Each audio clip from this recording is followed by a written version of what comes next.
Mes chers amis, merci beaucoup de venir partager votre très riche expérience et de nous éclairer sur le Nigeria. Monsieur l'abbé du Verger connaît bien l'Afrique puisqu'il y a séjourné entre 1986 et 89 comme très jeune prêtre.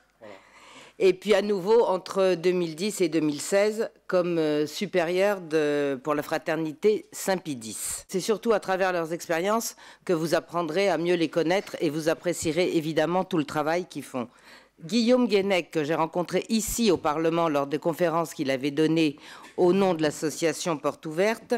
Cette association rend chaque année un index extrêmement précis des persécutions des chrétiens. Et c'est un rapport extrêmement documenté, d'ailleurs, que je vous engage à lire, et qui fait un état des lieux extrêmement détaillé sur les persécutions chrétiennes dans le monde. Porte Ouverte, d'ailleurs, a notamment travaillé sur la situation spécifique des communautés chrétiennes au Nigeria. C'est comme ça, d'ailleurs, qu'on a eu un petit peu l'idée d'organiser cette conférence. Ils avaient publié, à titre d'information, un rapport en 2016 dont le titre était assez évocateur puisqu'il s'appelle « Écrasé mais pas anéanti ». Enfin, Jean-Benoît de Lacoste est président, lui, de SOS Africa, qui apporte une aide matérielle et spirituelle à plusieurs missions catholiques du Nigeria. Et il aura l'occasion, lui aussi, évidemment, de nous présenter son travail. Je remercie aussi les députés qui sont dans la salle. Je vous remercie infiniment d'avoir pris de votre temps pour venir ici. Je veux parler de notre chef de délégation, Gilles Le Breton, que j'ai beaucoup de plaisir à voir ici, Jean-Luc Schaffhauser, notre ami Marek Jurek, qui est toujours très attentif, lui aussi, au sort des chrétiens et qui fait des interventions courageuses dans cette institution européenne, Sylvie Godine, mon ami, Jacques Colombier, Christelle Le Chevalier, Gerolf Anmans, qui lui aussi répond toujours présent lorsqu'il s'agit d'être attentif au sort des chrétiens, Jean-Luc Schaffhauser, bien sûr aussi. Je vous engage d'ailleurs, si vous avez le temps, si vous le pouvez, à regarder sur les sites de chacun d'entre eux les interventions qui sont faites. Vous verrez que c'est toujours très court, puisque nous n'avons qu'une minute, mais une minute parfois suffit à dire notre indignation. Alors, un tout petit peu d'histoire sur le Nigeria, parce que je vous assure que c'est pas facile à comprendre. Le Nigeria, les Portugais en premier débarquèrent sur les côtes du golfe du Bénin, vous avez la carte au-dessus, en 1472, et y établirent des comptoirs commerciaux. Avant que les Anglais, puisque ce sont les Anglais qui ont commencé à s'intéresser à l'intérieur des terres au XVIIIe siècle. Et ce n'est qu'à la fin du XIXe siècle que ce territoire fut intégré à l'Empire colonial britannique, dans une Afrique de l'Ouest qui était à l'époque largement sous domination française. Alors, vous avez tous entendu ici parler, bien sûr, des exactions du groupe islamiste Boko Haram, mais aujourd'hui, ces actions sont beaucoup moins médiatisées qu'en 2014. En 2014, souvenez-vous, il y avait eu 276 lycéennes de la ville de Chibok qui avaient été enlevées dans la nuit du 14 au 15 avril. Les combats, les enlèvements, les attentats n'ont pas pour autant cessé. D'autres conflits secouent ce pays, mais nous aurons évidemment l'occasion d'en reparler. C'est un pays qui, c'est un peu l'intitulé de notre conférence, est aux prises à de multiples fractures ethniques et religieuses, et les chrétiens, évidemment, toujours eux, sont en proie à de violentes persécutions. Et vous savez très bien que le sort des chrétiens, où qu'ils se trouvent dans le monde d'ailleurs, me tient à cœur, nous tient à cœur, et c'était dans cette même salle où la plupart d'entre vous étaient déjà là d'ailleurs, qu'il y a 2 ans, j'avais eu la joie d'organiser une conférence sur les chrétiens d'Orient.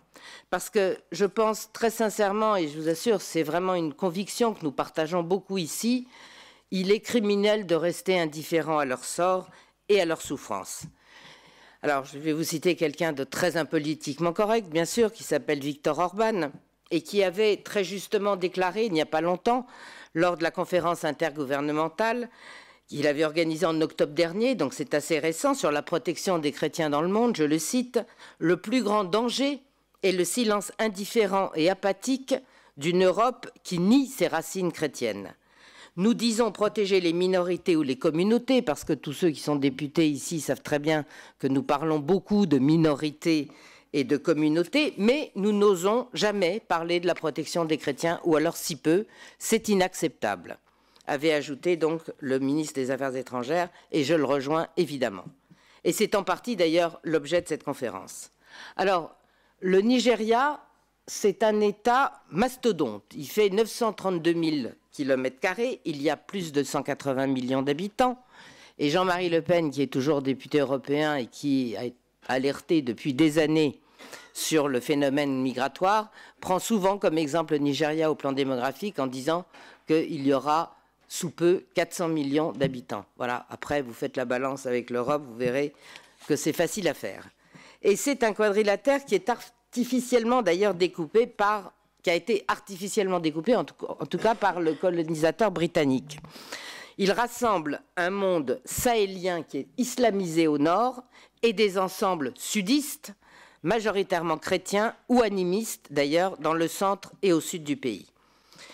On pourrait le diviser en 3 grandes régions dominées par 3 grandes ethnies. Les Ibo, qui représentent, je ne sais pas si vous arrivez à voir à peu près, mais enfin je pense que c'est suffisamment écrit gros là, ils représentent 18% dans le sud-est, majoritairement chrétiens. Les Yoruba, 22% dans le sud-ouest, qui eux sont chrétiens, musulmans et animistes. Les Haoussa, Fulani, Kanouri, 25% dans le nord, majoritairement musulmans et ayant une forte tradition guerrière. Notre ami Bernard Lugan, d'ailleurs, que beaucoup d'entre nous connaissent, puisqu'il fait souvent des conférences à Bruxelles et qui est un talentueux historien africaniste, il décrit très bien la situation. Il dit « Tout le problème politique du Nigeria se résume à la cohabitation entre ces 3 grands groupes, à leur habileté à négocier un partage de pouvoir et des richesses, et durant plusieurs décennies après l'indépendance, la confédération ethnique nordiste contrôla l'armée, donc le pouvoir, et ce n'est plus le cas aujourd'hui. » Alors, cette carte, je vous la montre parce que c'est ce qu'on appelle les 2 Nigeria, en fait, parce que l'unité du Nigeria repose sur un équilibre extrêmement fragile. Le Sud, chrétien, détient le pétrole, le gaz et les ports Harcourt pour le plus connu, alors que le Nord a pendant des décennies contrôlé l'armée.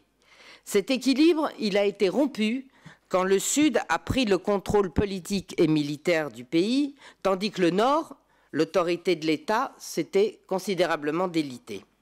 Les islamistes de Boko Haram, quant à eux, qui est une secte qui a été créée en 2002 dans la ville de Maïdougouri, c'est l'État de Borno, voulaient constituer leur propre État, bien sûr, une sorte finalement de califat africain qui était une réminiscence du sultanat de Sokoto qui avait été fondé au XIXe siècle par le djihadiste tchèque Peul. On va parler des Peuls d'ailleurs et nos amis en parleront, bien sûr, Ousmane Dan Fodio.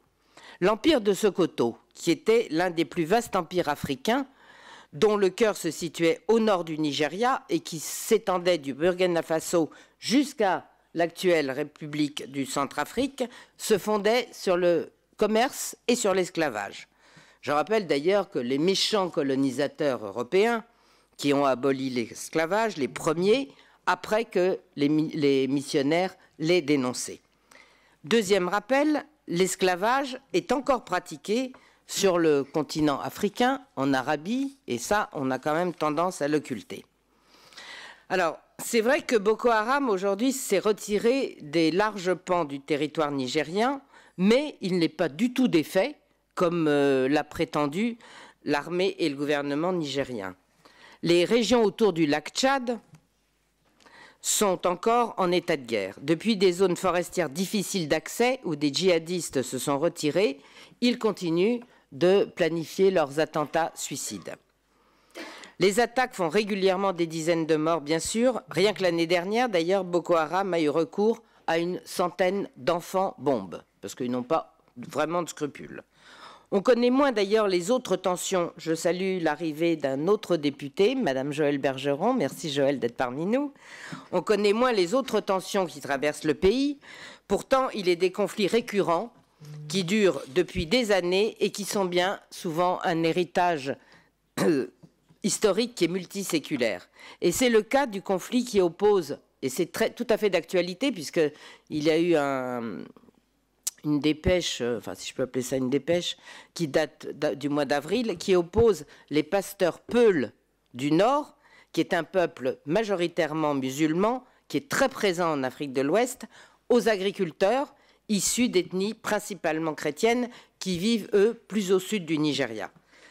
Alors c'est vrai que c'est un conflit qui est complexe, qui est sanglant et très meurtrier, et qui comporte à 1 an des présidentielles de forts enjeux politiques. Parce qu'il s'inscrit dans une lutte qui est séculaire pour la terre. En fait, c'est ça, c'est pour la terre, qui met aux prises des nomades et des sédentaires, et sur laquelle viennent aujourd'hui, bien sûr, se greffer des tensions religieuses et ethniques. Depuis le début de l'année, d'ailleurs, ce conflit a encore fait des dizaines et des centaines de morts et des dizaines de milliers de déplacés.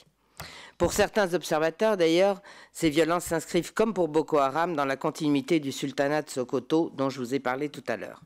Enfin, on pourrait aussi évoquer les fortes tensions qui existent dans le sud-est du Nigeria, où le groupe des Vengeurs du delta du Niger s'est illustré par ses prises d'otages et par ses actions violentes contre les infrastructures pétrolières du Nigeria, parce que là encore, bien sûr, il y a énormément d'enjeux économiques et financiers.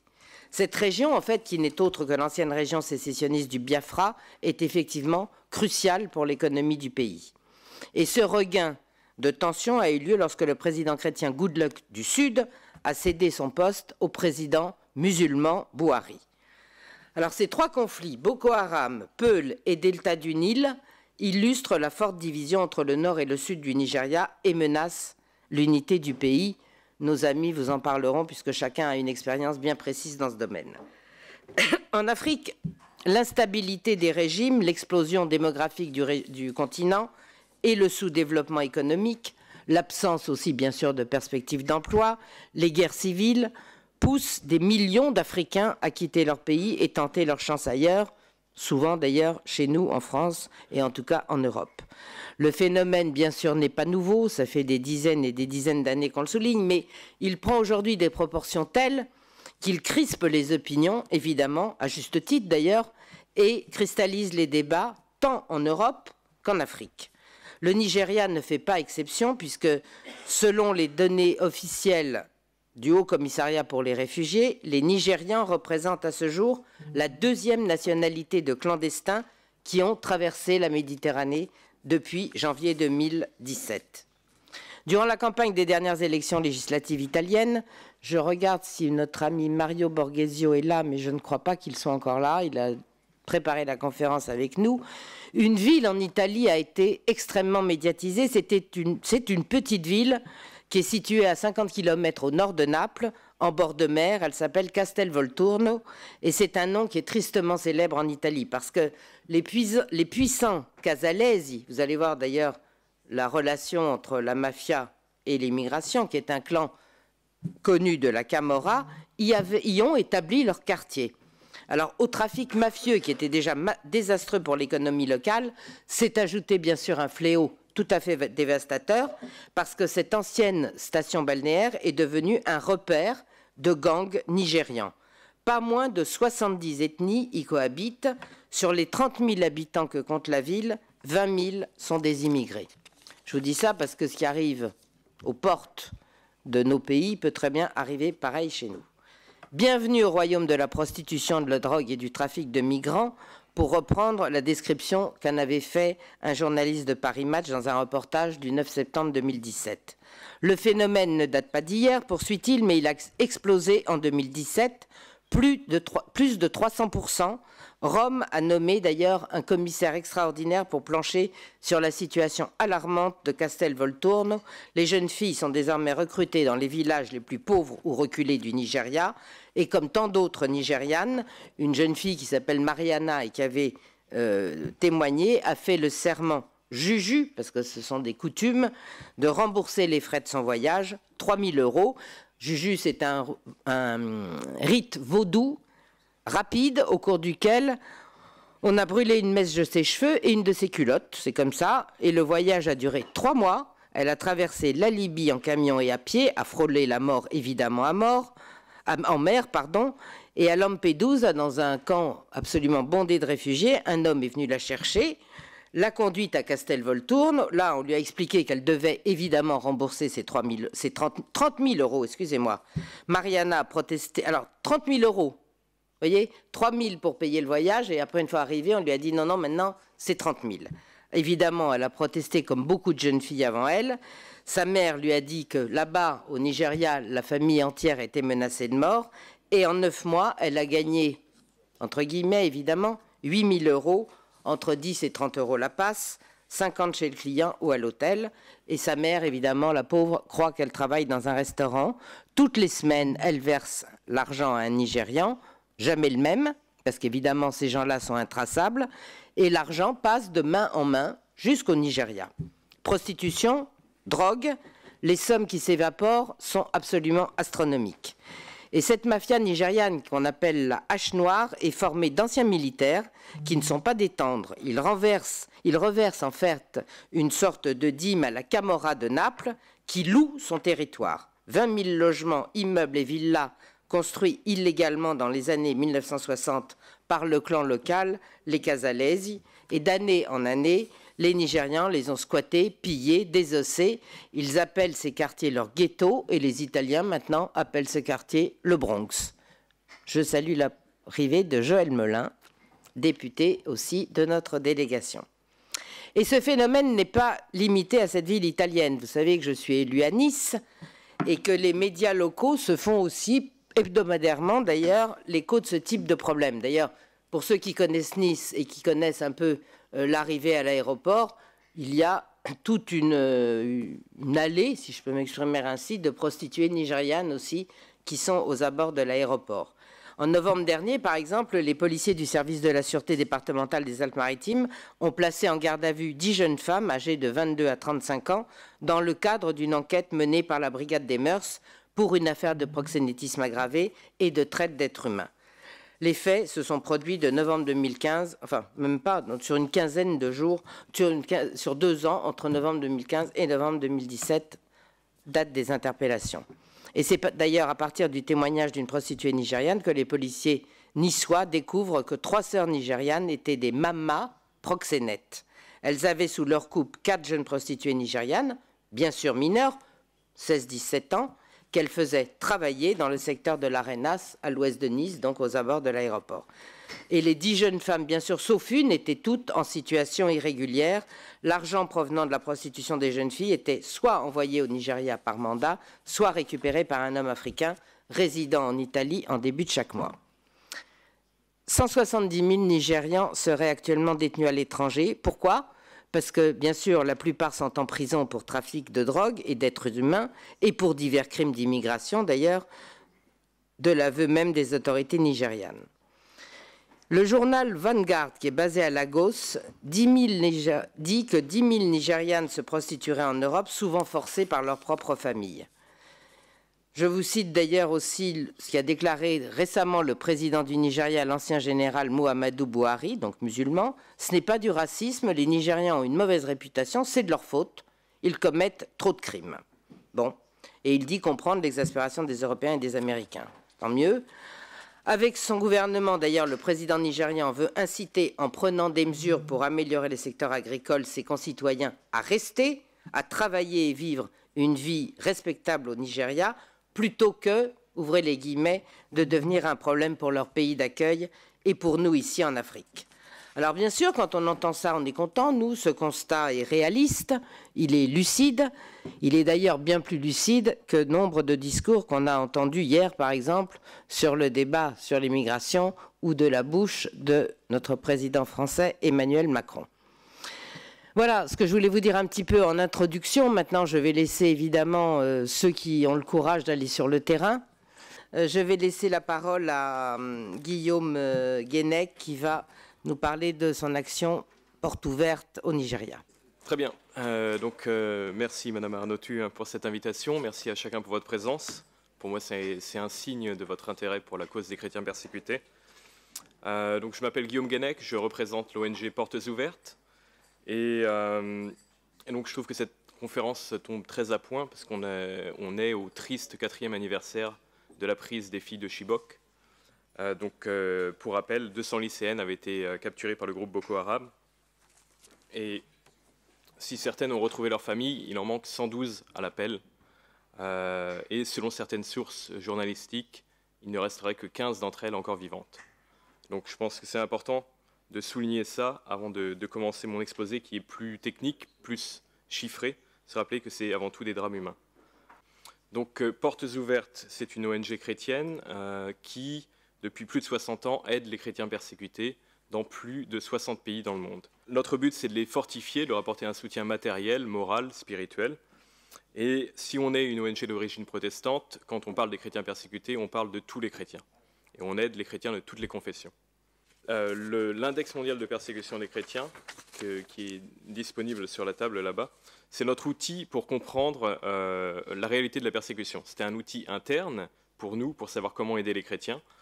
Et on le réalise grâce à des équipes locales. Donc c'est fait à l'échelle du village et c'est fait grâce à des équipes de terrain.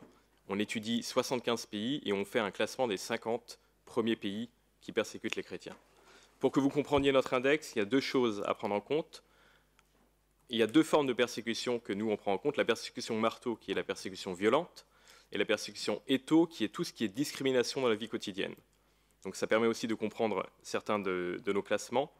Et l'autre chose, c'est qu'on prend en compte, on a une conception très large de ce qu'on appelle chrétien. On regarde aux communautés historiques, catholiques, orthodoxes, protestantes. On regarde la situation des expatriés, qui des fois diffèrent dans certains pays.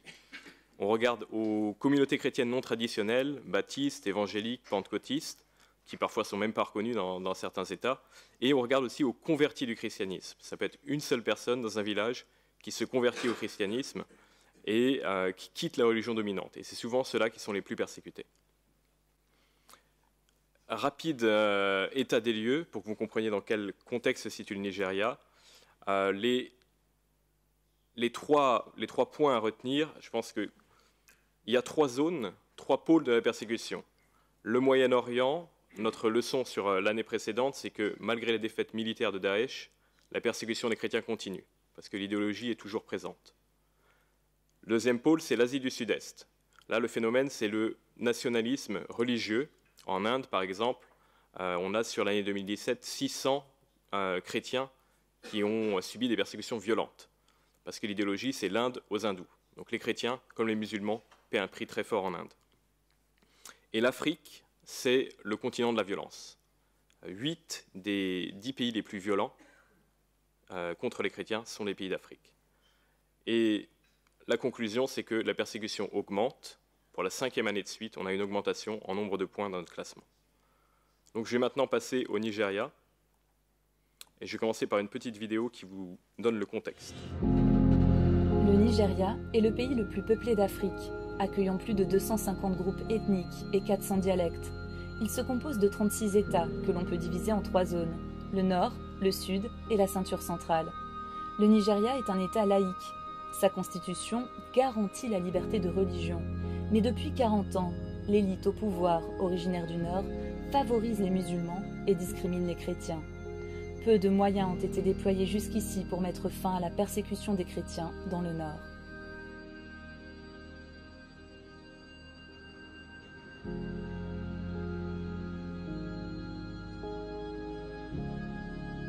Ces dernières décennies, l'hostilité envers les chrétiens du nord et du centre du Nigeria a grandi, un phénomène qui s'est encore renforcé ces 15 dernières années, à tel point que certaines zones se sont presque vidées de leurs églises.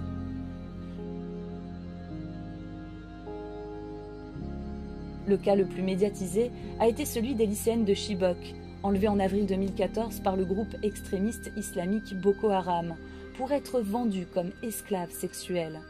Elles étaient au nombre de 276, âgées de 12 à 17 ans, et la plupart issues de familles chrétiennes. En 2016, Boko Haram recule face aux forces de la coalition multinationale. Des villes et des otages, dont plusieurs dizaines de filles de Chibok, sont libérées. Mais le groupe n'a pas abandonné sa lutte. En partie soulagés, les chrétiens du Nord vivent toujours dans la crainte permanente d'attaques terroristes. Ceux de la ceinture centrale font face aux violences perpétrées par les Peuls, éleveurs nomades musulmans. Ceux-ci réclament pour eux les terres occupées par les agriculteurs chrétiens. Des intérêts politiques et religieux motivent aussi leur attaque. À l'instar de Boko Haram, les bergers Peuls sont en effet soupçonnés de vouloir éliminer toute présence chrétienne de la région. Toutes ces violences engendrent un très grand nombre de déplacés à l'intérieur du pays, dont beaucoup de chrétiens qui se retrouvent à vivre dans des camps de réfugiés. Beaucoup sont ceux qui ont besoin de soutien au milieu de cette crise qui n'en finit pas.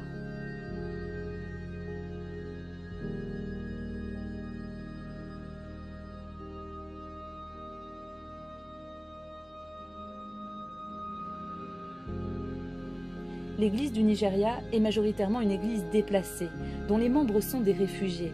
Sans aide de la part du gouvernement ou de la communauté internationale, au centre de cette violence qui impacte tous les membres de la société, les chrétiens déracinés n'ont d'autre choix que de s'enraciner en Christ pour tenir ferme au milieu du chaos.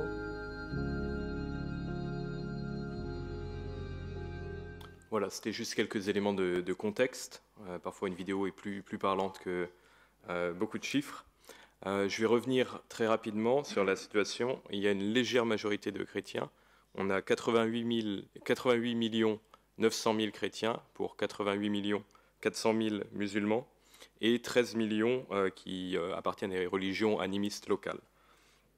Donc il y a une division en deux, voire en trois, entre le sud qui est majoritairement chrétien et le nord qui est majoritairement musulman, où 12 États ont adopté la charia. Et entre les deux, la ceinture centrale est en train de devenir un lieu de friction entre les communautés chrétiennes et les communautés musulmanes. Un autre élément de contexte à prendre en compte, c'est le phénomène de corruption et le fait que les hommes politiques font appel à la solidarité ethnique et à la solidarité religieuse pour les raisons électorales, et ce qui rajoute à la situation de conflit. Donc Portes Ouvertes a fait un rapport sur la situation au Nigeria afin d'explorer les causes de la violence religieuse et d'étudier l'impact sur l'Église. C'est un rapport qu'on a fait en collaboration avec l'Église sur place, avec des professeurs du Nigeria, et qui a été approuvé par l'Association chrétienne du Nigeria. C'est l'association qui regroupe les grands mouvements d'églises au Nigeria, protestants et catholiques. Donc, ce que montre ce rapport, tout d'abord, c'est qui sont les acteurs de la violence. Les premiers, ce sont, alors, ce n'est pas en ordre de graduation, mais les élites politiques et religieuses du nord du Nigeria, qui veulent défendre leurs intérêts régionaux musulmans auprès de l'État fédéral, et leur plus grande manifestation de leur politique d'influence, c'est bien l'adoption de la charia, justement, au début des années 2000, dans 12 États. Ensuite, il y a les groupes islamistes radicaux.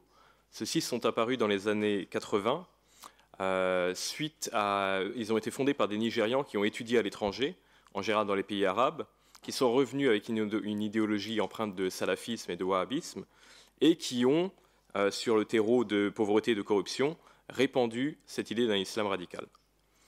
Et viennent ensuite les bergers peuls musulmans, qui sont donc nomades et qui multiplient récemment les attaques contre les chrétiens dans les États de Kaduna, de Plateau, de Nasarawa, de Benue, de Taraba. Donc c'est sur fond de litiges fonciers. Souvent ils se déplacent pour des raisons qui sont aussi dues à la désertification, mais il y a clairement, et c'est ce que nous disent les chrétiens sur place, il y a un agenda religieux, un agenda politique. Le but, c'est de se saisir des propriétés des chrétiens et d'éliminer toute présence chrétienne de la région. Et il faut savoir qu'ils attaquent en criant « Allahu Akbar ». Donc il y a vraiment une dimension religieuse dans ces attaques. Si on regarde à l'impact sur l'Église, on se rend compte que les chrétiens sont le groupe religieux le plus persécuté au nord Nigeria. Et on a les chiffres, donc sur la période 2006-2014, 11 500 chrétiens tués, 1,3 million de chrétiens déplacés et 13 000 églises détruites. Et de ce fait, les églises du nord du Nigeria se vident et s'accroît une vision négative chez les chrétiens de leurs voisins musulmans. Et les chrétiens voient de plus en plus l'avenir avec crainte et pessimisme.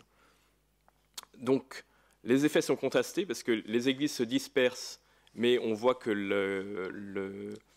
la foi des membres se renforce dans le sens où ils sont plus assidus et plus investis dans les églises où ils restent. Il y a des réactions politiques, les chrétiens se regroupent, essayent de faire valoir leurs droits. Et le gros défi pour l'Église, c'est comment répondre en aimant ses ennemis dans une telle situation. Comment répondre en étant fidèles aux valeurs de la Bible.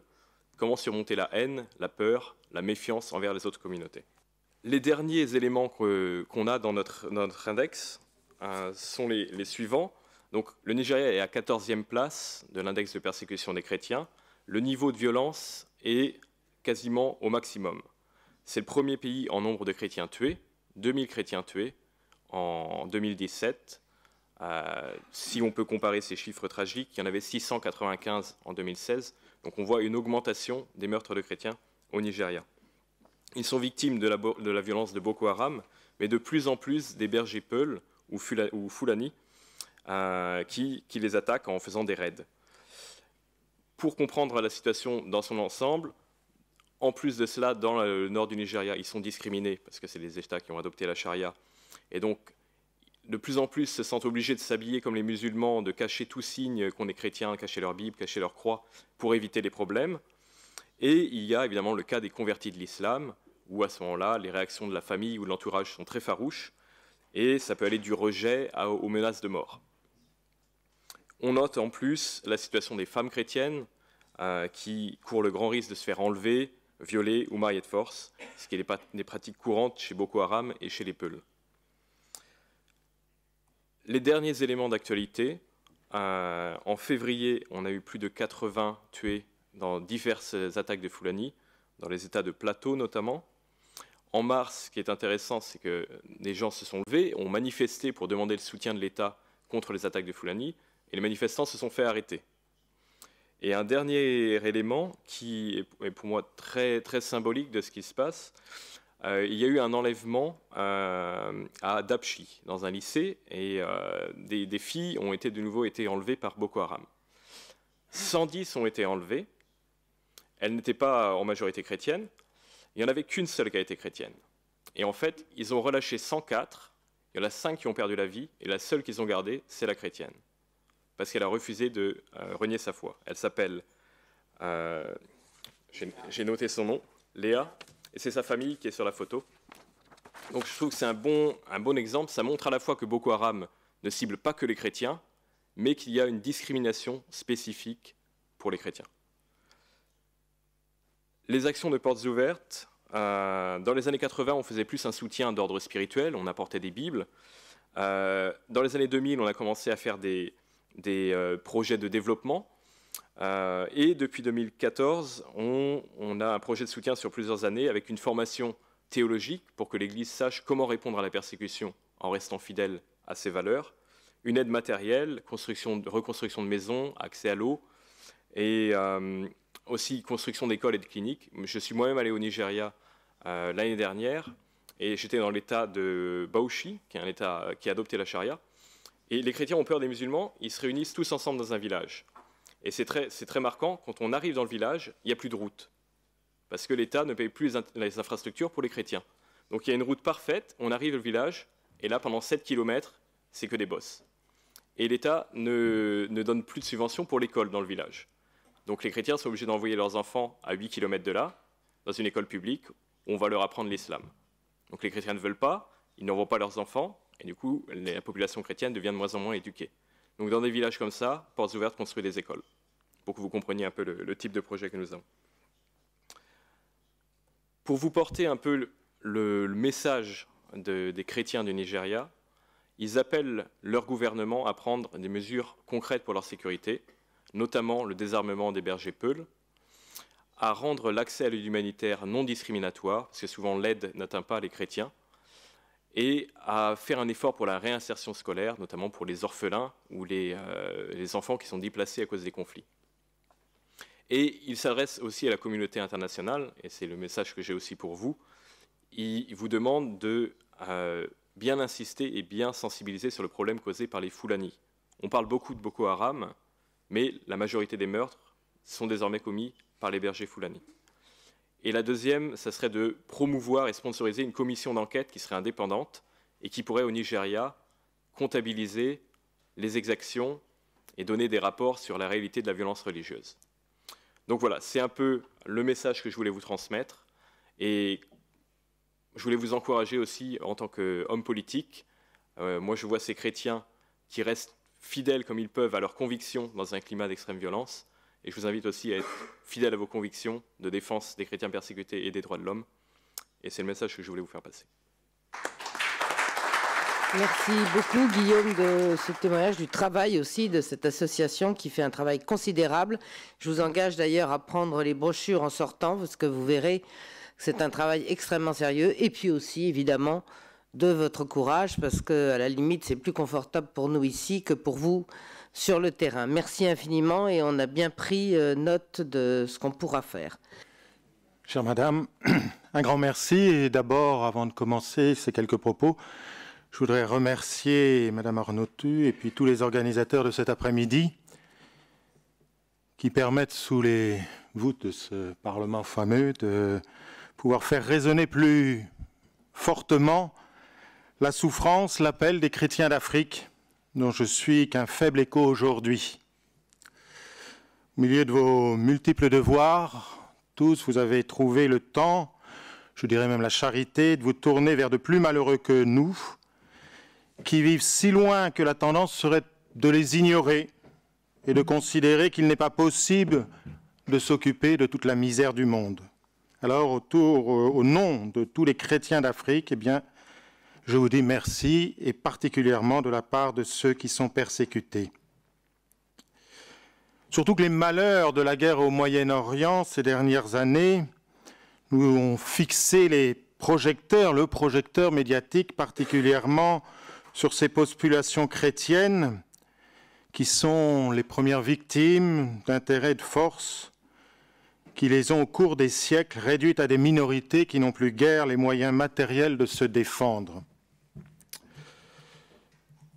Elles sont sans cesse persécutées sur les terres qu'elles occupent depuis la nuit des temps. Elles deviennent étrangères chez elles, chassées de leur patrie. Petit à petit, la présence chrétienne au Moyen-Orient s'amenuise, elle disparaît, faisant disparaître un cycle de 2000 ans de présence et de civilisation chrétienne. Mais à la même distance, au sud de notre Europe, existent aussi des populations chrétiennes, peut-être encore plus malheureuses et plus fragiles, parce que chrétiennes depuis moins longtemps que celles qui sont en Orient, et n'ayant pas encore eu le temps de bâtir une civilisation à l'égal de celle des chrétiens d'Orient. Cependant, ces populations chrétiennes d'Afrique subissent de ces mêmes barbares, de ces mêmes nouveaux barbares évoqués il y a quelques instants, les mêmes persécutions que les chrétiens d'Orient. Il y a des attaques sanglantes comme en Orient, des massacres comme en Orient, des destructions de villes, de villages comme en Orient. Il y a des chrétiens qui sont massacrés parce qu'ils sont chrétiens, parce qu'ils sont disciples de Jésus-Christ comme en Orient. Il y a des enlèvements, des viols, des amputations. Il y a des chrétiens qui préfèrent la mort plutôt que de renier le Christ comme en Orient. Il y a des églises martyrs victimes de la barbarie islamique comme en Orient. Mais malheureusement, qui en parle? Une brève dans les journaux de temps en temps relatant le dernier massacre de Boko Haram, et puis la nouvelle est vite noyée, emportée par le flot des informations suivantes. Qui évoque le sort de ces chrétiens du Soudan qui survivent miraculeusement entre les famines, l'esclavage, les persécutions? Qui évoque l'implacable avancée de l'islam dans tous les pays d'Afrique qui, lorsqu'il est devenu majoritaire, s'attache à faire disparaître le nom de chrétien? Qui évoque la persécution des nouveaux chrétiens convertis de l'islam dans les pays d'Afrique du Nord? Qui évoque les chrétiens orthodoxes d'Égypte et d'Éthiopie, si souvent victimes des attaques meurtrières des islamistes? Et pourtant, ces communautés chrétiennes sont persécutées au quotidien, elles souffrent dans une pauvreté incroyable, dans une souffrance de tous les instants.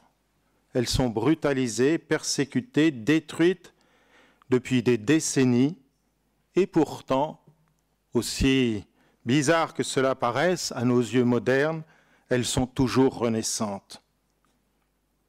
Beaucoup se sont penchés vers eux, vers ces chrétiens persécutés, leur ont tendu la main, ont multiplié les actions, les dons, les bienfaisances pour les sortir de cet état afin de leur permettre de retrouver la paix et la prospérité. Et on a l'impression d'un tonneau de Danaïde qui sans cesse est rempli mais n'est jamais plein. Pire, on a l'impression quelquefois que cette aide incroyablement généreuse semble creuser encore, toujours, année après, le gouffre et la misère et le malheur, toujours plus abondants. Donc le propos de ce petit mot n'est pas de faire preuve d'érudition, parce que le temps manque, ce pays d'Afrique si séduisant, si attirant, si divers dans ses peuples, dans son histoire, dans ses coutumes. De nombreux auteurs plus savants que moi en ont peint le réalisme, l'exacte et l'incroyable variété de cette partie du monde. Il ne s'agit pas non plus pour nous de s'apitoyer sur une misère bien réelle, presque universelle, et d'essayer d'y pallier par des appels de fonds continuels qui n'apportent trop souvent aucune solution durable. Il s'agit pour moi aujourd'hui d'essayer de faire preuve de réalisme et de vous proposer quelques réflexions qui pousseront à soutenir les œuvres fondamentales qui apporteront des éléments de solution à long terme. Ces éléments, aussi petits soient-ils, ce que nous allons vous présenter est une goutte d'eau dans un univers de bien à faire, ces éléments mis à bout, assemblés, multipliés, permettront de mettre un frein, puis un arrêt complet au malheur qui règne sur cette partie du monde, et il faut bien le dire, qui nous menace. Donc le christianisme en Afrique prend ses racines, il ne faut pas l'oublier, immédiatement après la mort du Christ. On peut même dire dès la vie du Christ. On se souvient de la fuite en Égypte de notre Seigneur tout de suite après sa mort. Parmi les premiers auditeurs de la première prédication de Saint-Pierre, le jour de la Pentecôte, il y a là des habitants de l'Égypte, de la partie cyrénaïque de la Libye. Et nous savons comment Philippe convertit au Christ un eunuque éthiopien, fonctionnaire de Candace, reine des Éthiopiens. Dans l'Empire romain, le christianisme prend rapidement une place importante. Ces provinces d'Afrique du Nord sont des greniers à grains pour tout l'Empire. D'une grande richesse, l'Afrique du Nord, toutes les provinces d'Afrique du Nord sont des provinces fidèles à Rome, après avoir été, il faut le dire, des terres difficiles à conquérir, menaçantes pour Rome. On se souvient aussi de Carthage et d'Hannibal, qui, avec une belle audace, fit traverser à ses éléphants les Alpes pour envahir l'Italie. Et le christianisme en Afrique subit les vicissitudes du développement du christianisme dans l'Empire. Développement régulier, entrecoupé de périodes plus ou moins longues de persécution. Les martyrs africains sont nombreux, ils sont répertoriés dans le martyrologe romain et ils sont célébrés régulièrement dans le calendrier. Sainte Perpétue et Sainte Félicité et leurs compagnons en sont quelques exemples célèbres.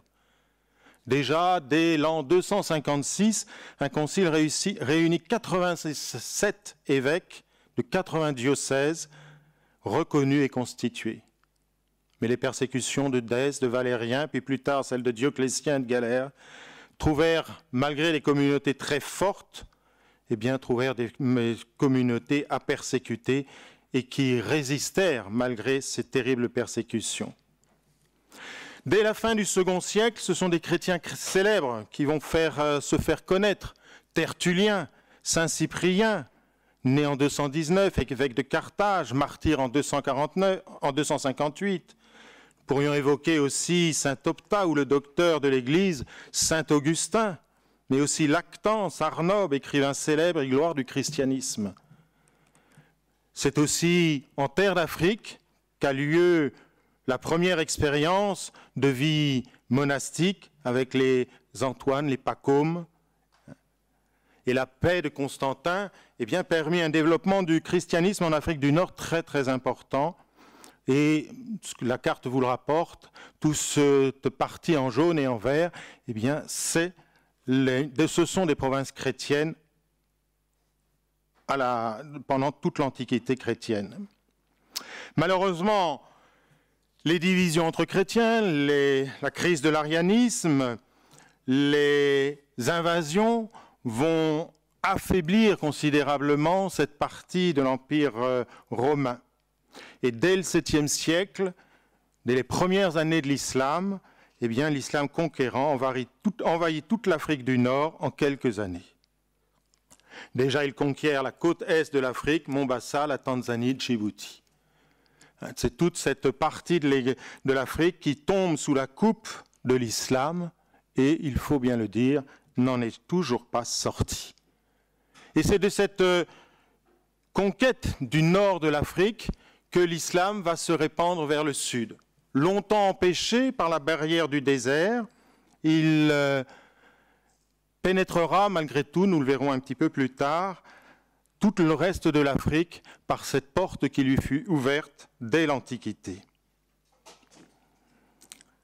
La première constatation que l'on fait quand on lit cette page de l'histoire, et que je résume là d'une façon très sommaire, c'est de voir que l'islam envahit, prend pied, prend de l'importance à partir du moment où le pouvoir civil est faible. L'Empire romain était traversé par toutes les invasions barbares, et que l'Église catholique elle-même est traversée par les hérésies qui l'ont si souvent secouée, et la rendant ainsi incapable d'opposer une véritable résistance spirituelle. Et l'étude de cette période, il faut bien le dire, manifeste un parallèle étonnant avec notre époque. Fasse le ciel que les conséquences n'en soient pas les mêmes. La deuxième période du christianisme en Afrique débute au XVe siècle, lorsqu'en 1455, le pape Nicolas V concède aux Portugais le commerce de l'Afrique et son évangélisation. Les Portugais ne vont pas passer par le nord, puisque le barrage et la Méditerranée est largement occupée par l'islam conquérant, et donc ils vont longer toutes les côtes ouest de l'Afrique, ce qui leur donnera la possibilité d'ouvrir de nombreux ports qui sont des étapes, des comptoirs pour toutes les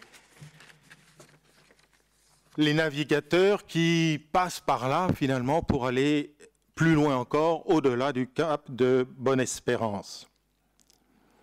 C'est aussi immédiatement, parce que les Portugais sont de bons commerçants, l'occasion de faire du commerce avec les habitants indigènes qui fournissent, il faut bien le dire, métaux précieux, ivoire et esclaves.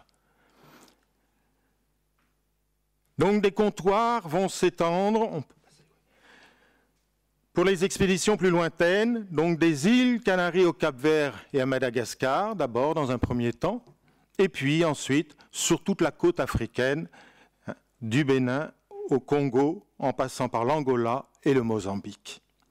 Le Nigeria lui-même, à Lagos, verra ses premières bases portugaises à cette époque-là. En même temps que les comptoirs sont installés pour y faire du commerce, eh bien, les catholiques installent des missions. Ce sont les premières missions catholiques africaines, et il faut se pencher sur la réussite de ces missions qu'on a oubliées, qu'on a ignorées, peut-être estompées par la grande épopée missionnaire de l'Église au XIXe siècle. Mais les missionnaires fondent des paroisses, catéchisent les jeunes et les adultes et fondent surtout des écoles. Ainsi, dès 1547, les jésuites fondent au Congo une école de plus de 600 élèves. Et de cette école, de cette période riche du catholicisme en Afrique, eh bien, il y aura la consécration du premier évêque africain de l'ère moderne au Congo. En Angola, ce sera en 1584, le catholicisme au Nigeria s'installe aussi à la faveur de la fondation de ces comptoirs portugais. Ces missions, souvent florissantes, sont dans la dépendance pour leur survie des fluctuations du pouvoir politique. Avec l'émergence du protestantisme, l'Europe chrétienne est ébranlée en but à de multiples conflits qui nuisent à l'extension, à la solidification de ces missions catholiques et bientôt à leur survie. Toutes ces belles réalisations s'éteignent petit à petit, même si les plus grands ports demeurent à cause de leur importance économique. Il faut attendre le début du XIXe siècle et le renouveau du catholicisme après la Révolution française pour voir revenir les missionnaires catholiques en force. Avec la relative facilité de déplacement, les pays d'Europe cherchent à étendre leur influence et leur puissance. C'est la grande époque de la colonisation qui durera jusqu'aux indépendances des années 1960. Les explorateurs, grâce au soutien des sociétés scientifiques, partent à travers ces immenses contrées pour en découvrir les richesses matérielles, naturelles et humaines. C'est alors les Mungo Park qui meurent au Niger en 1807, les René Caillé qui découvrent Tombouctou, les Livingstone qui traversent l'Afrique d'ouest en est, les Henry Stanley qui le suivent, les Pierre Savorgnan de Brazza qui explorent le Congo et fondent Brazzaville.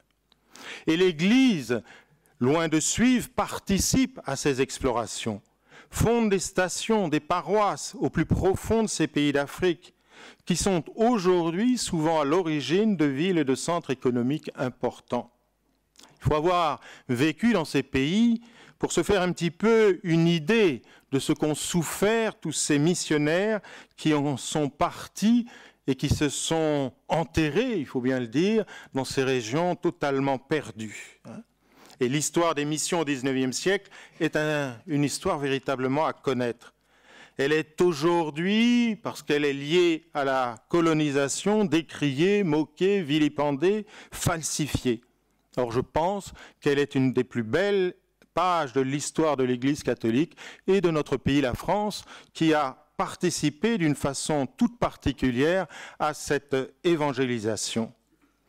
Ce sont des milliers de religieux, de religieuses, de prêtres, de frères qui s'embarquent dans des voyages souvent sans retour, avec le seul but d'évangéliser des peuples qui ne connaissent pas Jésus-Christ.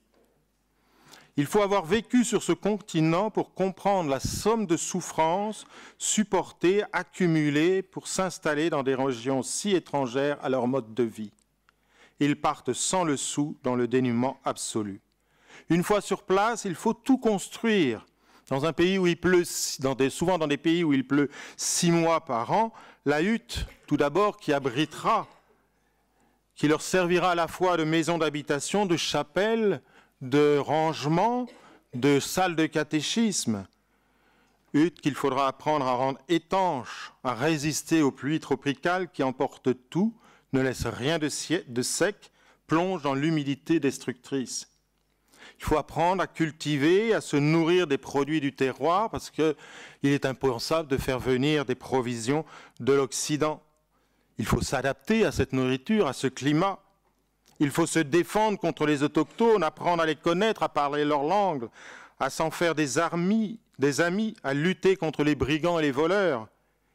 Les maladies guettent et souvent ces jeunes missionnaires meurent avant même d'avoir pu exercer tout leur talent.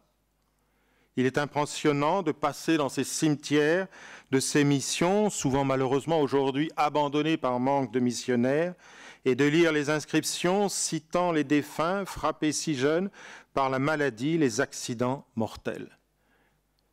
Le martyre les attend quelquefois dans des contrées les plus reculées, dans l'anonymat, qu'une simple notice funéraire rappelle aux contemporains et fixe pour le futur dans les annales des sociétés religieuses.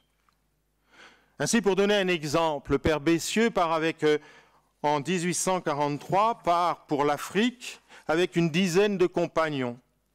Débarqués pour la mission de Côte d'Ivoire, en quelques mois, 6 de ses compagnons, qui étaient comme lui âgés de moins de 30 ans, meurent de la dysenterie et du paludisme.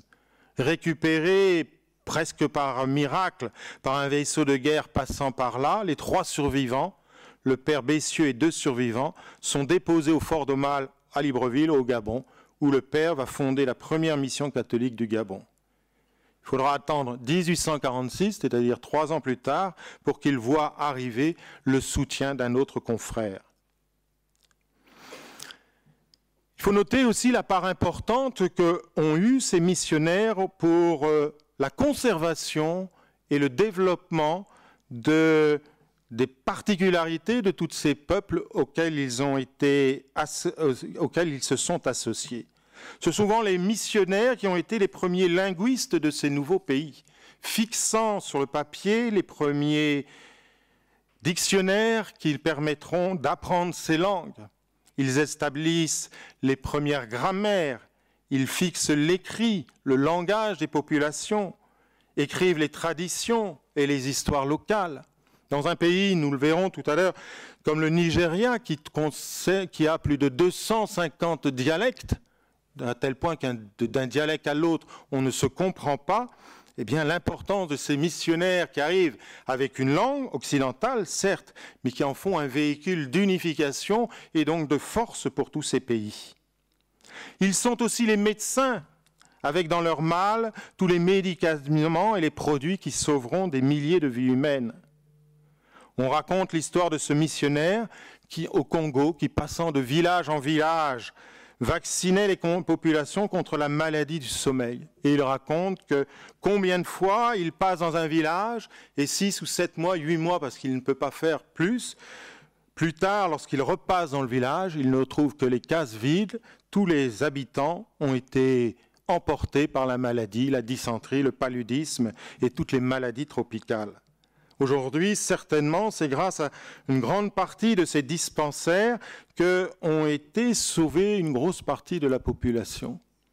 Un ancien Kofi Annan racontait dans une interview restée célèbre combien du temps des Blancs, comme il disait, chaque dispensaire avait du mercurochrome, de quoi soigner les blessures, de soigner les maladies, et que malheureusement aujourd'hui, je l'ai vu de mes yeux vus, eh bien ces dispensaires sont vides, il n'y a plus rien, et les quelques médicaments que l'on peut avoir, il faut les acheter fort cher.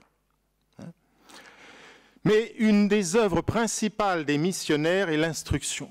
Instruction du catéchisme et des vérités de foi, qui transforme petit à petit les populations, leur apprenant à suivre la loi morale, à se sanctifier, mais aussi à l'instruction où les enfants apprennent à lire, à écrire, à compter. Les chefs des villages, petit à petit, prennent confiance en ces hommes blancs, et si au départ ils sont méfiants et n'osent envoyer leurs enfants à l'école, ils rattrapent vite ce retard en voyant la supériorité qu'ont leurs petits camarades lorsqu'ils savent lire et écrire. Et donc, ils envoient les enfants à l'école du Père. Et quand on fait la liste, combien de présidents, de ministres, de hauts fonctionnaires du temps de l'indépendance sont-ils issus des écoles des pères? Je ne prendrai qu'un exemple. Léopold Sédar Senghor fréquente la mission de Joal au Sénégal, fera toutes ses études chez les pères spirituels à Ganzobil, près de Dakar, puis à Dakar, jusqu'à intégrer le lycée laïque de la rue Vincent. De là, il obtient une bourse en 1928 pour continuer ses études à Louis-le-Grand à Paris. Il devient le compagnon d'études de Paul Gut, de Georges Pompidou, de Henri Queffélec, d'Aimé Césaire. Mais c'est malheureusement aussi au cours de ses études en France qu'il subira les influences qui le feront devenir communiste à la sortie de la guerre.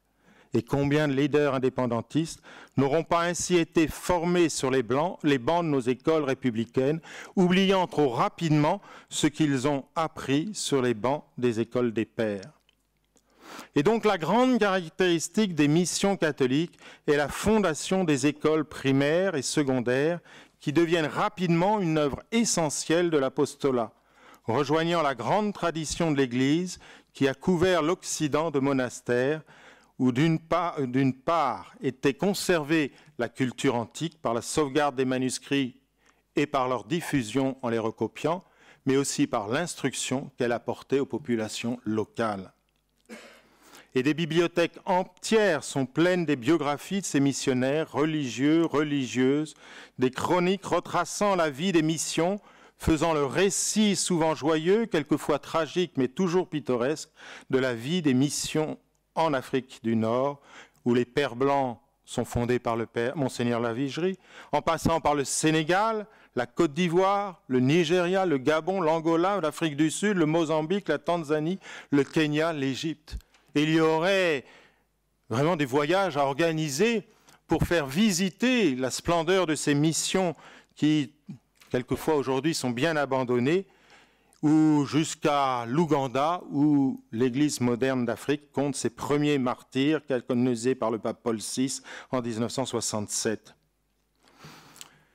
Ça, c'est la grande période glorieuse, je dirais, des missions d'Afrique.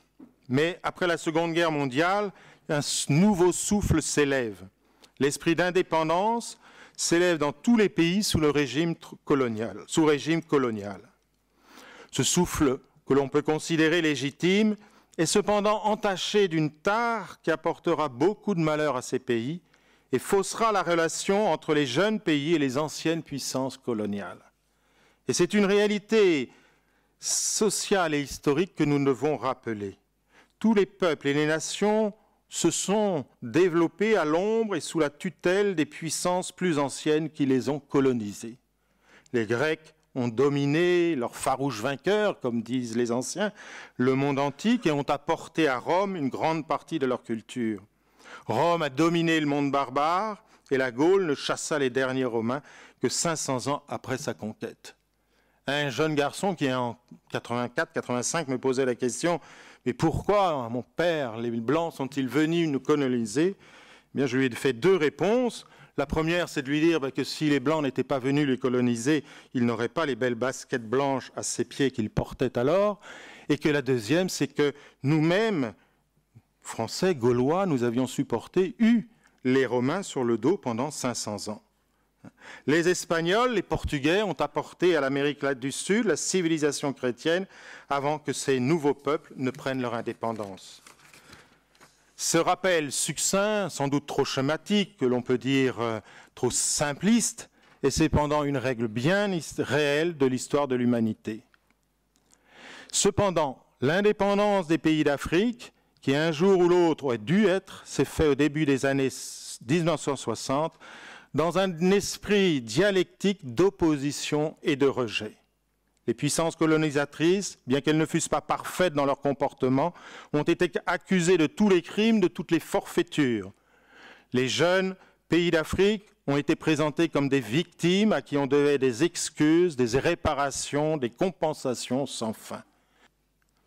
Ces indépendances ont été faites à un moment où l'Église entrait dans une des crises les plus importantes qu'elle ait connues. Crise qui a ébranlé jusqu'en ses fondements. Le Concile Vatican II, qui s'ouvre à cette période des indépendances des pays d'Afrique, prône une ouverture au monde, une nouvelle théologie qui ruine l'esprit missionnaire et détruit la vie religieuse. La conséquence est sans appel, les vocations se raréfient, les séminaires et les noviciats se vident, et dans les missions, les missionnaires, les religieux, les religieuses ne sont pas remplacés. Les nouvelles pratiques religieuses, le libéralisme et le modernisme vident les églises. Les Africains très religieux se tournent alors vers les églises évangéliques qui aujourd'hui pullulent en Afrique. Et si, grâce à Dieu, un clergé africain s'est levé depuis lors, il a perdu en qualité, en force, et n'a pas pu puiser dans ce qu'auraient dû leur transmettre leurs prédécesseurs, leurs anciens. Cette dialectique entre colonisateurs et colonisés, pays pauvres et pays riches, pays du Nord et pays du Sud, n'a pas apporté la prospérité et la paix dans les nouveaux pays indépendants et nuit aux anciens pays colonisateurs, nous en savons quelque chose. Une opposition irréductible a été établie entre les colonisés et les colonisateurs, au lieu d'établir une complémentarité qui aurait servi et profité à tous. Ce serait là le sujet d'un autre débat. Mais cependant, dans ces années difficiles, un ancien missionnaire, Monseigneur Lefebvre, fonde en 1970 une société religieuse, la Fraternité sacerdotale Saint-Pie X. Ancien missionnaire au Gabon pendant une vingtaine d'années, de la congrégation des Pères du Saint-Esprit, il devient évêque, délégué apostolique de Pie XII sur toute l'Afrique, en quelque sorte l'ambassadeur de Pie XII, le représentant du pape Pie XII pour toute l'Afrique francophone. Il est ensuite nommé archevêque de Dakar, puis supérieur de cette énorme congrégation religieuse que sont les Pères du Saint-Esprit à l'époque, plus de 5000 membres à travers le monde. Si la caractéristique de sa congrégation est la promotion et la sanctification du sacerdoce, en ce temps où les séminaires sont vides, il pense toujours à son ancienne mission, à ses anciennes missions et à sa mission principale du Gabon. Et en 86, il fonde en Afrique, au Gabon, à Libreville, avec l'accord du président Omar Bongo, la mission Saint-Pédis. Cette mission devient vite un point de référence par le succès qu'elle remporte. Vous avez là sur la carte les prieurés, les maisons qui ont été fondées par la fraternité Saint-Pédis et qui sont actuellement en activité aujourd'hui, avec la présence de la fraternité dans les autres pays qui sont desservis. Au tout, environ 14 pays que nous visitons régulièrement pour redonner en quelque sorte cet esprit missionnaire, cet esprit apostolique et cette fidélité à la tradition catholique qui a permis de fonder l'Église catholique africaine. La première école est fondée donc au Gabon, où nous avons maintenant entre 250 et 300 Gabonais qui apprennent là, depuis le jardin d'enfants jusqu'à la terminale, avec des taux de réussite qui font l'envie et la une des journaux du Gabon chaque année. Nous avons ensuite fondé en Afrique du Sud, au Zimbabwe, au Kenya, en Afrique du Sud, où nous avons deux autres collèges qui contiennent aussi environ 200 à 300 enfants à chaque fois. Donc nous avons, fidèles à cette grande tradition de l'Église, de l'enseignement, nous avons en 91 installé notre première mission à Enugu au Nigeria. Enugu qui est la capitale du pays Igbo, de ce grand sud chrétien du Nigeria, où nous nous sommes installés en 91. Mais il nous a semblé, lorsque nous nous sommes installés au Nigeria, qu'il n'y avait qu'une seule solution pour être un véritable barrage à cet envahissement à la fois de l'islam et pour pouvoir donner à toutes ces populations une chance de pouvoir rester dans leur pays, ne pas partir dans une immigration totalement hasardeuse et dangereuse. Il fallait recommencer ce qui avait été fait quelques années précédentes par les premiers missionnaires qui, au Nigeria, étaient français avant de devenir anglais. Les premiers missionnaires de la congrégation des Pères du Saint-Esprit étaient français. Sur ce pays où, comme on l'a dit, il y a plus de 180 millions de catholiques, si la population se divise à peu près entre 50% de musulmans et de 50% de chrétiens, il faut savoir que parmi ces chrétiens, les 3/4 sont des protestants ou des évangélistes. Les catholiques ne représentent qu'environ 23 millions.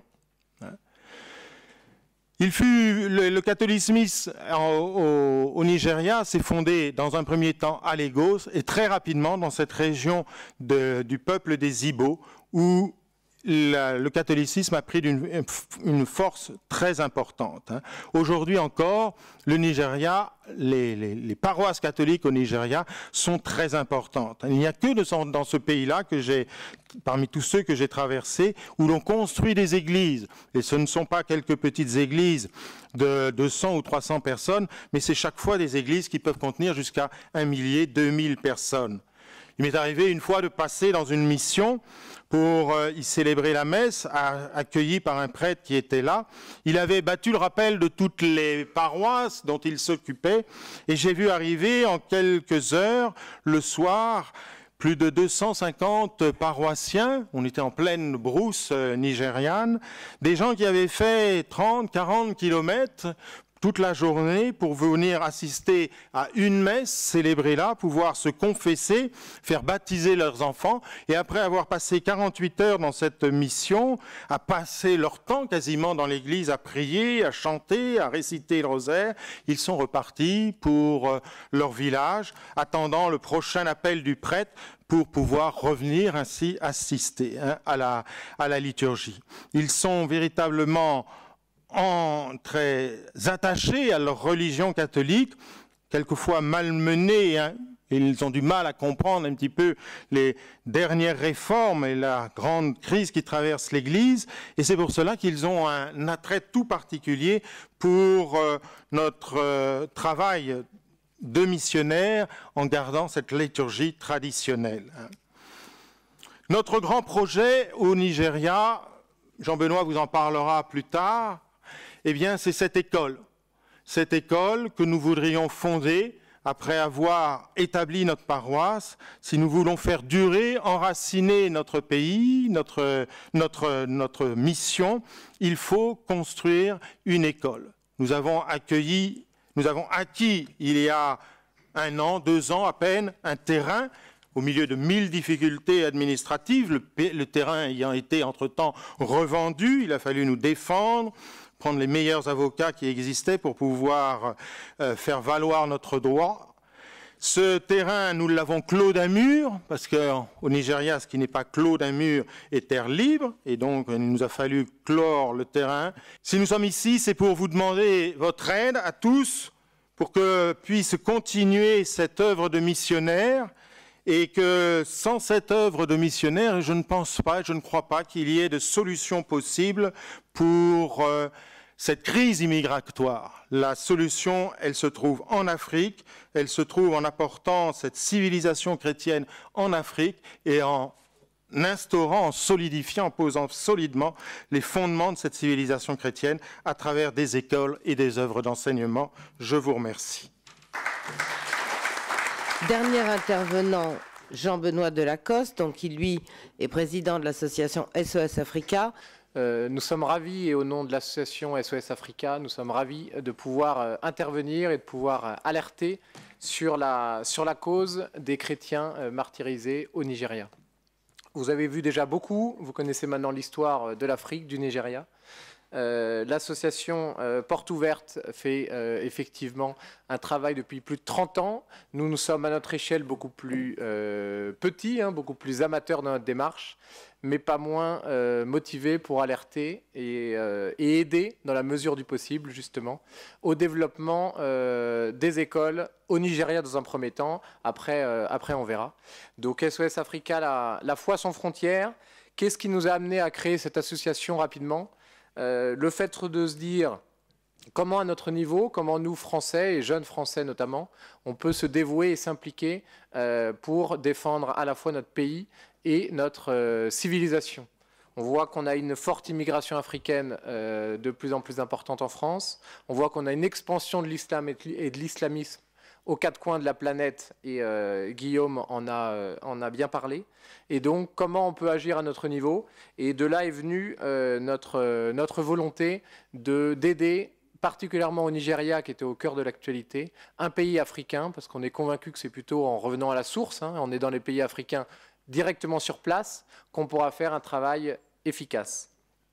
Et en petite anecdote, on avait demandé au moment du lancement de l'association il y a 4 ans à Bernard Lugan, dont vous avez parlé tout à l'heure, de nous aider, de participer, justement, de nous éclairer en tant que grand africaniste. Et la condition qu'il a émise, c'est à condition que l'association aide les Africains en Afrique et pas directement sur place. Je le dis, c'est exactement le but qu'on a. Donc nous sommes d'accord, et Bernard Lugan, justement, nous a aidé et a contribué justement à nous acculturer un peu plus sur l'Afrique et sur le Nigeria en particulier.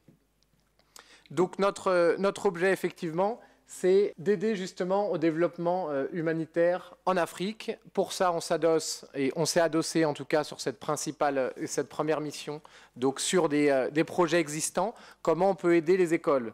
Pour ceux qui n'ont pas ça en tête, Boko Haram, c'est vraiment le cœur de Boko Haram, et la signification de Boko Haram, c'est vraiment l'éducation occidentale, l'éducation chrétienne est un péché.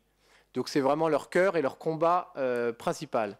Donc pour s'opposer directement à cette idéologie mortifère, c'est vraiment de vouloir et de contribuer à développer les écoles, et en particulier les écoles catholiques là-bas. C'est en créant une jeunesse et une élite catholique qu'ils arriveront à être formés et à pouvoir s'opposer à leur niveau. Ça sera sûrement très compliqué, mais en tout cas, c'est bien le cœur de notre volonté, et de s'adosser justement sur des missionnaires catholiques qui ont fait leurs preuves. Monsieur l'abbé y est revenu pendant des siècles pour justement transmettre et apprendre à tous ces jeunes Africains dans ce pays qui est le principal pays d'Afrique en termes de population et en termes de puissance économique maintenant, pour aller justement plus loin avec eux. Et le sigle, hein, SOS, pourquoi SOS? Plusieurs interprétations de SOS que tout le monde connaît, hein, mais une qui est principale, qui veut dire Save Our Souls, donc sauver nos âmes. Donc c'est comment on peut apporter un soutien matériel à notre niveau pour justement aider aux Africains et aider aux Nigérians en particulier. Donc, sans revenir sur la géopolitique du Nigeria, comment nous, à notre niveau, on contribue là-dessus en éditant justement une plaquette régulière, hein, dans laquelle plusieurs intervenants spécialistes de l'Afrique interviennent pour alerter, pour écrire ce qui se passe au Nigeria, ce qui se passe en Afrique de manière plus large, hein, pour bien comprendre et que tout le monde soit plus sensibilisé. Effectivement, on parle beaucoup des chrétiens d'Orient et c'est bien, mais il faut également pouvoir parler et pouvoir alerter les opinions, les pouvoirs publics, et c'est le but de cet après-midi, sur les chrétiens également d'Afrique et du Nigeria en particulier. On a un deuxième rôle qu'on essaye de développer, c'est d'alerter directement au sein des écoles primaires, des écoles secondaires, qui, d'un point de vue directif de l'éducation nationale, apprennent de plus en plus et de plus en plus jeunes l'histoire de l'Afrique, l'histoire de l'Asie.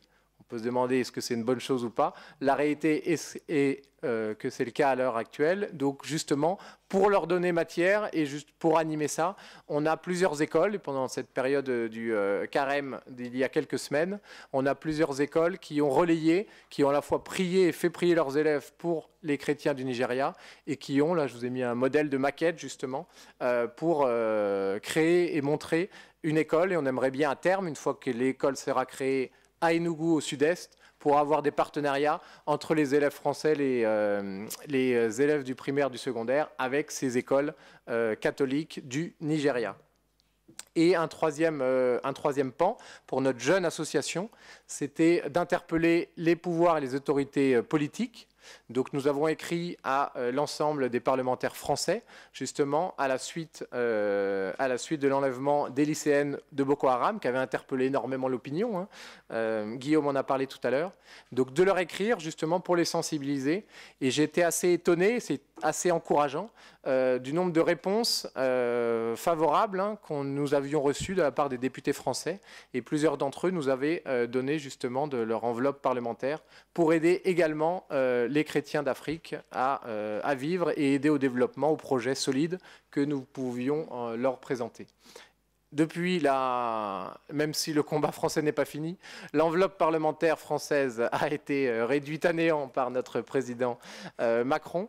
Donc nous nous tournons vers Bruxelles, vers Strasbourg, justement pour vous sensibiliser et pour vous demander de nous aider, de soutenir, hein, toutes les initiatives. Vous en avez eu quelques exemples aujourd'hui, qui sont solides, qui sont sérieuses.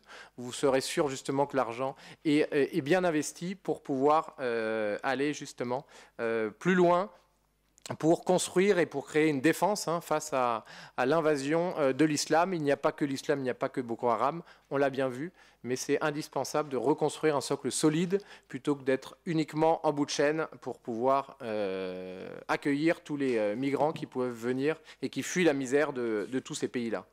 Les projets à court terme, c'est bien sûr justement de pouvoir construire cette école. Tout est un peu compliqué en Afrique. Guillaume n'a pas eu le temps de vous détailler tout, mais tout est compliqué en Afrique. Le terrain que nous avons contribué à acheter à Enugu, nous nous sommes aperçus au bout d'un mois qu'il avait été acheté 2 fois.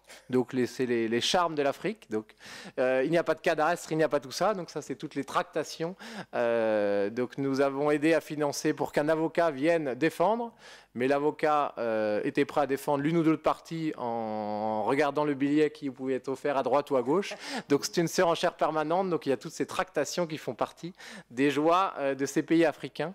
Mais ça avance et donc c'est toujours très réconfortant de pouvoir à notre niveau aller chercher ces éléments-là.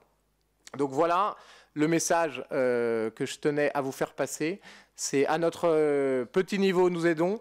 Nous avons besoin de vous, nous avons besoin de tout le monde et pour pouvoir justement rendre nos actions efficaces et concrètes directement sur le terrain dans ce pays qui est pas tout à fait assez au cœur de l'actualité par rapport à la misère qui vit, mais qui est un parfait reflet de la société moderne, avec une perte justement de la pratique religieuse, avec une influence de l'islam et avec les tracasseries et la difficulté pour l'Afrique d'arriver à se construire elle-même de manière totalement autonome. Donc c'est un bon exemple qu'on continuera, grâce à vous, à soutenir dans les jours, les semaines et les années qui viennent.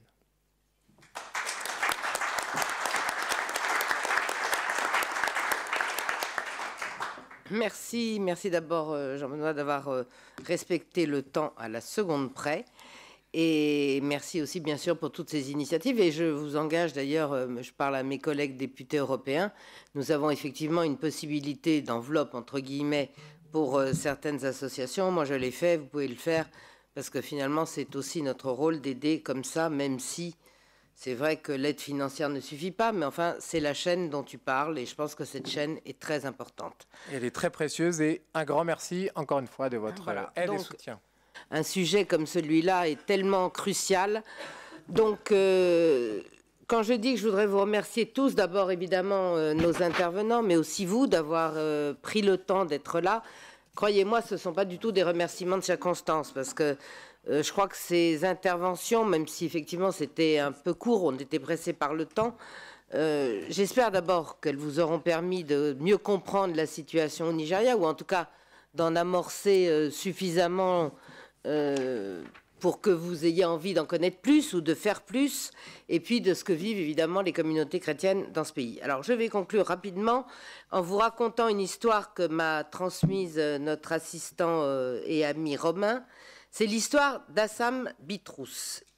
Il est un anonyme, un enfant qui s'est retrouvé en novembre 2014 pris dans le tourbillon de la guerre que mène Boko Haram au Nigeria. Il a 4 ans, il aime le Christ. Voilà, le tableau est posé. Il est originaire du nord du pays, on vous en a parlé tout à l'heure, et il serrait la Bible dans les mains lorsqu'il a croisé la route des islamistes.